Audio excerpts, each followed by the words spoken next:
And is it back? I think it's back. Sorry about that, guys. Got disconnected.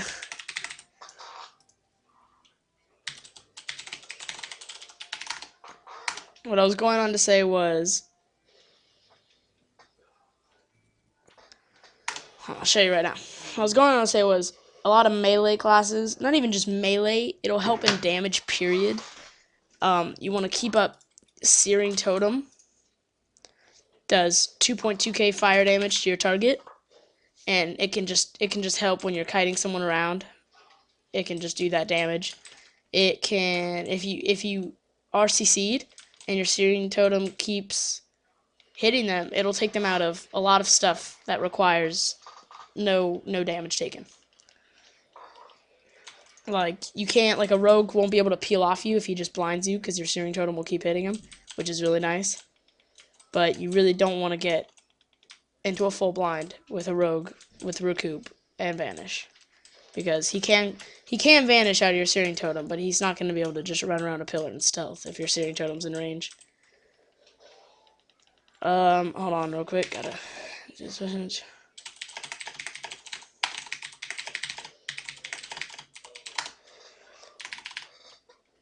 So for what class didn't I get? For healers, this is really important. For healers, you really want to use capacitor a lot and wind shear. You really want to keep that on them. You also want to keep, if you can get them in a nice earth root, you want to keep them in an earthquake. You must say, like, oh, it's easy to get out of earthquakes. If you keep them in that earthquake, it stuns them for 2 seconds. Has a chance to stun them for 2 seconds. Look right there. You'll watch right here if it keeps hitting. God. If it keeps hitting, the watch right here. Uh-oh. I got weakened blow, sorry.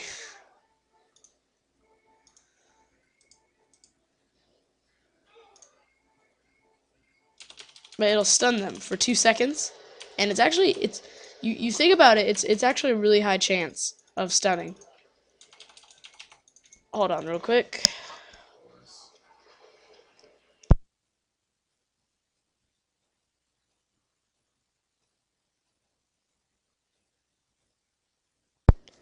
Sorry about that. Alright. When you're facing... This is... Now, for rogues, there's like a real special way you gotta fight them. You gotta really stay in Ghost Wolf a ton. A ton of Ghost Wolf. Because they will get you in a CC. And rogues, probably the worst counter to LA Shamans. Like, you have no invulnerabilities against rogues. So you wanna... As a rogue stealths, say there's a rogue right here, and you're starting to duel him. As he stealths, you want to put down an Earthquake, a Searing Totem, and stand right on that Searing Totem. So right as he comes out, you want to Thunderstorm. As he shadow steps back, you want to run. You want to Earth Root, run again, put your Flame Shock on him, then start kiting him around attacking. When you can, you want to use Frost Shock. Sits on the enemy for 8 seconds, moving slowed by 50%. It's really nice. It really helps against rogues that you want to keep off you. And yeah, I went over healers, right? Yeah, I went over healers. That's basically it. Now we're gonna get into burst, LE burst. So I'm not spec'd for burst right now. Hold on, let me spec for burst. For burst, you want to use Ancestral Guidance, Elemental Mastery, and Elemental Blast.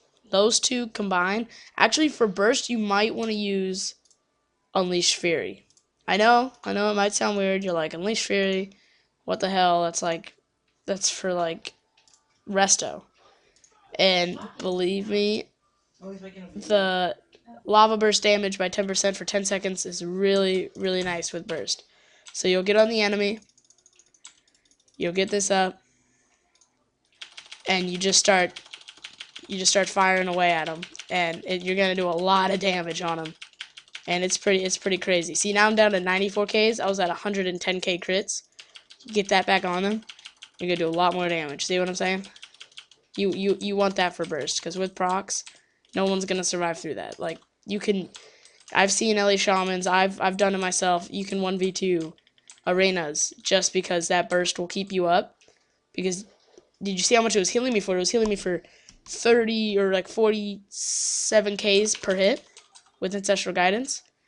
And that'll keep you up through any burst. And with a CC on the healer, the person you're on is gonna die unless they've got like Ice Block, Disperse, all that stuff. But you usually get that out before you pop your cools.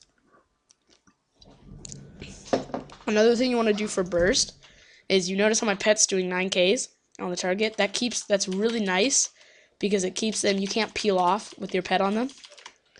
And another thing you want to do for burst, so they don't just like run out of it for no reason, you root them all and you stun them all, and then you start bursting. And then as the healer, say this one's the healer, comes out of it, you want to instant hex, get back on your target, and keep firing away. And if you've got, you know, decent team members, you don't want to be rolling with really bad gear because you can't carry them that far. But if you're rolling with decent team members, this burst is going to be very helpful, and you're going to win a lot of arenas, get a lot of rating. Just a couple days into my arena team, and we're 16-20 just because you got to time that burst, and it's amazing. All right, thank you guys. This has been my first class overview on Elemental Shamans. I hope you enjoyed it. See you next time.